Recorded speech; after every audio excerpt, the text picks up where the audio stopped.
Okay, welcome everyone, and thank you for joining us today. My name is Ed Rice, and I am a current LMI fellow, and I am here with Dr. Alexander Okwonna. Dr. Okwonna, thank you for joining us today. Please tell us a little bit about yourself, and then we'll go ahead and get into our interview. Yeah, absolutely, absolutely. So my name is Alexander Okwonna.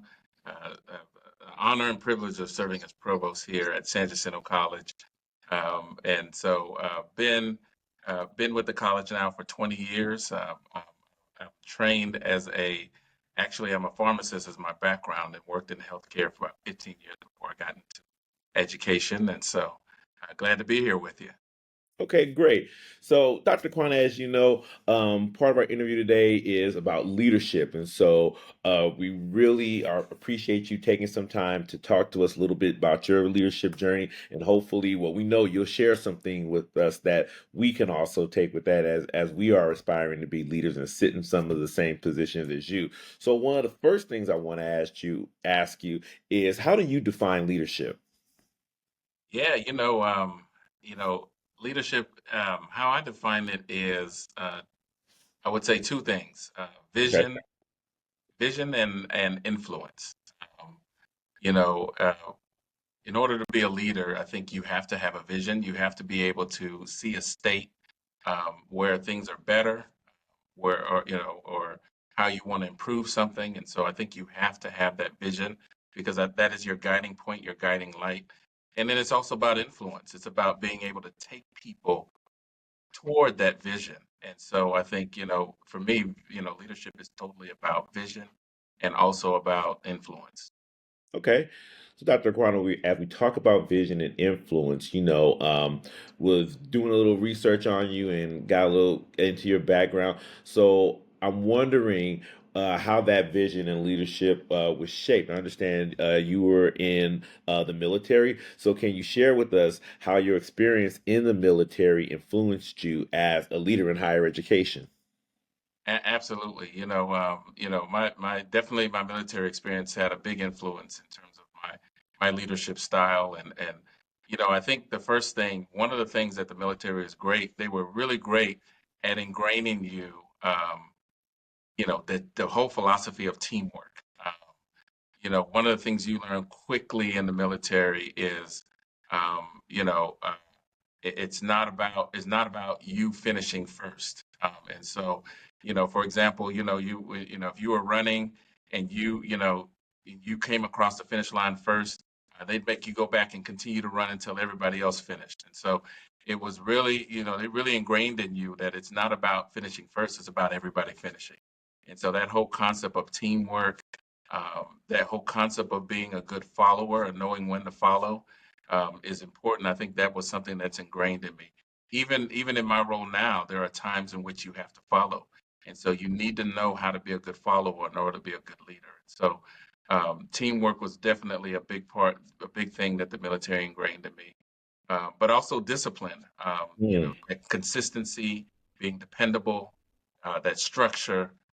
Those were all things that I took away from the military and helped guide my leadership today. If you ask anybody about me, those are the things that they'll say. They'll say he's consistent, he's dependable, he's very structured in how he organizes things and moves. And so those are things that I got all from the military. Okay, so that's a perfect segue for my next question. You talked about consistency, you talked about team building, and some of the things you gained from the military. In your current role as provost, what has been the most valuable asset to you? So, for somebody maybe like me that's thinking of getting to a leadership role like yourself, what's the most valuable asset that you would think someone would need to have to sit in that chair that you're sitting in right now? Yeah, the two things I would say are probably the most important. Number one is effective strategic communication. Mm. Um, that is something I think that is probably the highest priority in terms Can I of. ask why? Oh yeah, absolutely, absolutely.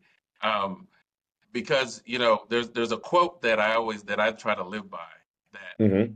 when in the absence of information, people make things up. Mm. So think about that. In the absence of information, people make things up. And so if you don't have effective strategic communication, if you're not letting people know what's going on, what's happening, if you're not putting out there, people start to, if something happens and you don't say anything about it, guess what? People They're start going to thinking start like, about it. hmm They start talking. You know what? I think such and such is doing this or he's doing that. I think they're gonna lay people off. I think they're gonna, so effective strategic communication, I think, is really, really key, really, really important in my role. And then the other one is emotional intelligence. mm, That is a skill that I can't say strongly enough how important it is because you're going to be in situations, and it's important to be able to have that awareness of what's happening around you, awareness of what other people are thinking or how they're feeling, and being able to shift and being able to communicate in those different arenas. And so, effective strategic communication, emotional intelligence, by far, those are two very important key assets that I have to have in this role. Perfect. Thank you.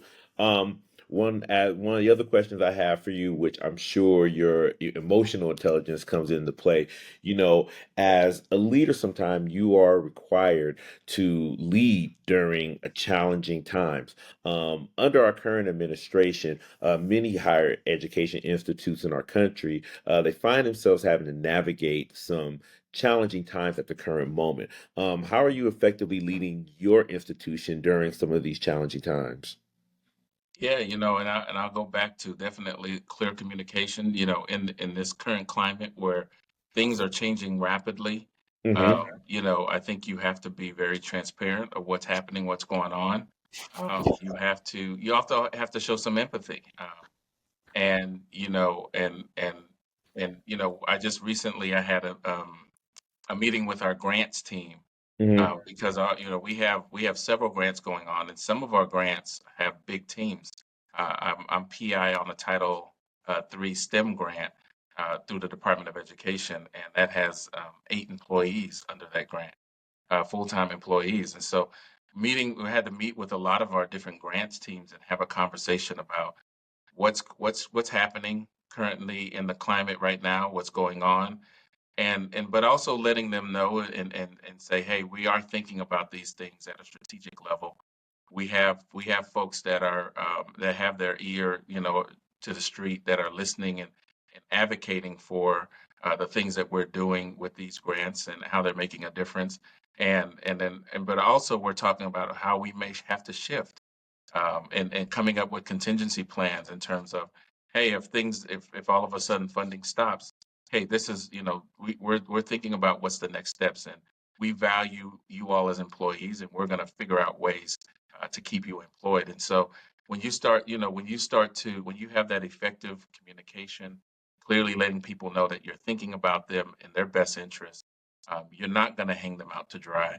I think it definitely helps to keep people moving forward and keep their focus on students and what's important. So, clear communication, transparency, empathy, um, and just and making data formed decisions. I mean, those are things that we're having to do in this climate right now.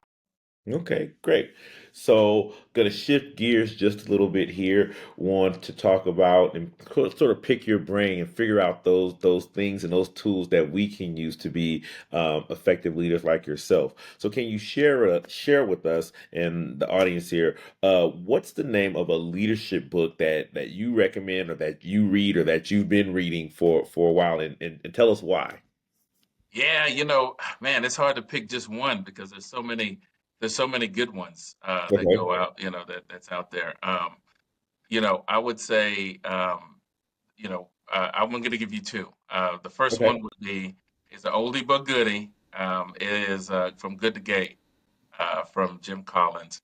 Okay. Um, and that particular book, has a lot of extensive research and has a lot of actionable items. But the concept in that book in terms of getting the right people on the bus, hmm one of the most important things I do as provost, one of the biggest influences I have at this institution is that I get to interview, hire, and make decisions in terms of personnel.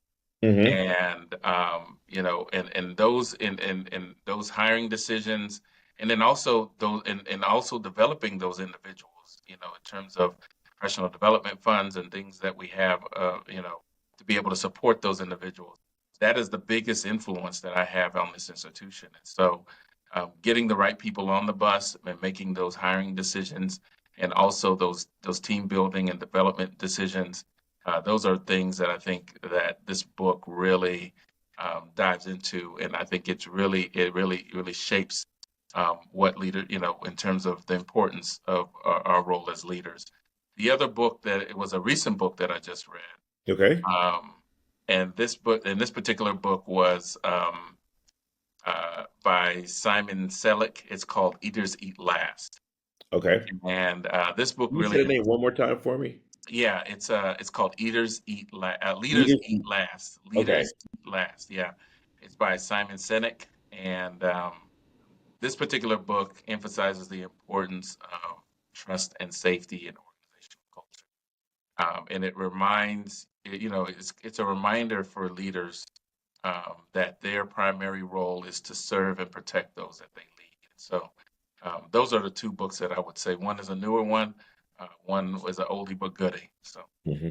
And apparently you keeping those in your practice. I mean, hiring great people and making sure that the right people are taking care of what they need to, and coming into your organization and helping your organization advance and move forward. Well, look, I know you are a busy man, and I definitely appreciate you taking time to speak with us today and share some words with us as it relates to leadership. As we get ready to wrap up here, are there any last words or anything that you want to leave with our audience and our other LMI fellows and individuals who support our organization? yeah, look, the last thing I'll say, there's another. Here, I give you another quote that Okay.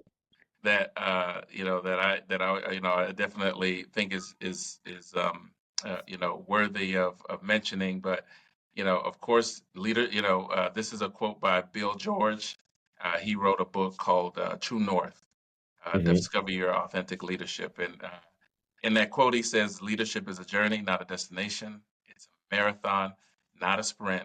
It's a process and not an outcome." So it's something, even me, I'm continuing to grow, and develop myself as a leader. It's an ongoing process. So I just want to leave that with folks. It's something that we all continue to work on. Okay. Well, thank you so much for your time. I really enjoyed speaking with you today, and good luck and congratulations and all the things as you continue to wrap up another successful year. Okay. Thank you. All Thank right. you. You have a good day. Take care.